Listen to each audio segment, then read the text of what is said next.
Sim, eu sou o professor Bairros e no tutorial de hoje nós vamos ver... Nesse tutorial eu vou analisar o pré-amplificador do amplificador modelo QT25 da Stanner, um circuito simples, mas cheio de teoria. Vamos lá? O circuito de todo amplificador é mostrado na figura, mas eu estou interessado no primeiro amplificador, o pré-amplificador formado pelo CI1A, um amplificador operacional LM4548. Analisar um circuito desse tipo consiste em determinar o ganho de tensão, que é a relação entre a tensão de saída, Vout, e a tensão de entrada, Vin. Simples assim. Quando a gente está analisando um circuito com amplificador operacional, a primeira pergunta que se faz é: esse amplificador operacional, também conhecido como AMPOP, está trabalhando como amplificador ou comparador? A resposta é simples. Se no circuito existe pelo menos um componente ligando a saída à entrada não inversora, então o AMPOP está trabalhando com realimentação negativa. Ele está trabalhando como amplificador. É exatamente esse o caso desse circuito. Você consegue ver os componentes da realimentação negativa? Sim, tem mais de um componente, o capacitor C4 e a resistência R4. Um AMPOP trabalhando como amplificador pode ser analisado de forma bem simples usando a teoria do zero virtual. Você está lembrado? Claro que essa teoria só vale para o operacional ideal, mas hoje em dia os operacionais reais estão se comportando cada vez mais como um amplificador ideal. A corrente na entrada não inversora é igual à corrente na entrada inversora, e as duas são iguais a zero. Isso é, não entra corrente nas entradas do operacional, altíssima impedância. A diferença de potencial entre as entradas do operacional é zero. Isso é, a tensão na entrada não inversora e a tensão na entrada inversora são iguais. Conhecendo as duas regrinhas, fica muito fácil analisar qualquer circuito com amplificador operacional. Existem 3 circuitos básicos que você tem que conhecer. São os circuitos da figura. 90% dos circuitos com amplificador operacional caem em um desses tipos. Note que todos têm realimentação negativa.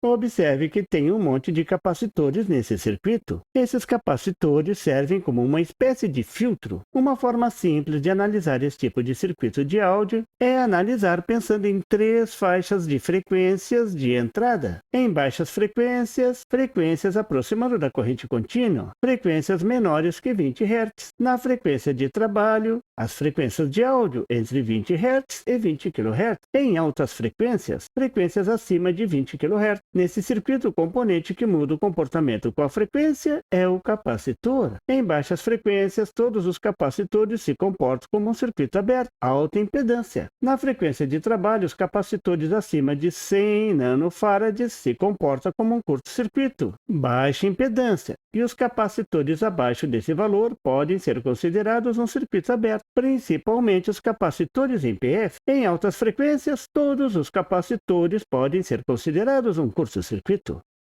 Veja como fica o circuito em baixas frequências, com todos os capacitores abertos. O sinal de entrada VIN nem chega no operacional. E mesmo se chegar, esse é um amplificador de ganho 1, um seguidor de tensão. O ganho é muito baixo. O resultado disso é que as baixas frequências não serão amplificadas.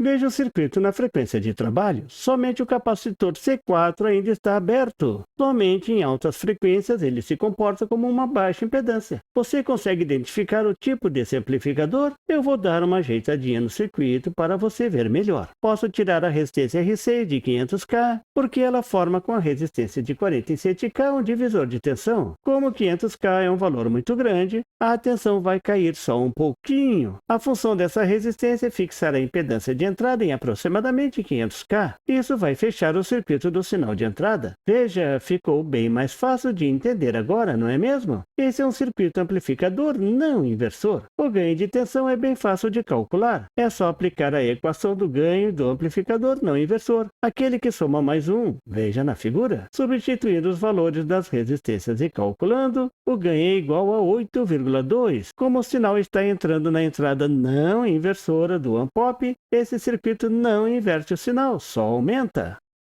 em altas frequências. Nesse caso, todos os capacitores estão em curto-circuito, inclusive C4. E essa é a chave para entender o ganho nessa condição. Com o capacitor C4 em curto, a resistência de realimentação R4 é colocada em curto, vale 0 na equação. Então, o ganho cai violentamente, cai para 1. O sinal não é amplificado, é abafado. Assim, as altas frequências não serão amplificadas. Truquezinho interessante esse. Note que esse amplificador funciona, na verdade, como um filtro ativo. Um filtro ativo é aquele que usa o amplificador operacional para otimizar o seu funcionamento. Vai acrescentar um ganho de tensão. Veja a resposta em frequência desse amplificador. Esse tipo de filtro é chamado passa-faixa. A frequência de corte mais baixa vai depender dos valores dos capacitores com valores mais altos. A frequência de corte superior vai depender essencialmente do capacitor C4 de valor mais baixo. Os diodos D1 e D2 servem como proteção contra a presença de tensões indesejadas. Isso é comum nos microfones. A tensão eletrostática presente nas mãos de quem está segurando o microfone pode entrar no amplificador. Aí, esses diodos desviam essas tensões indesejadas para o terra via fonte de alimentação.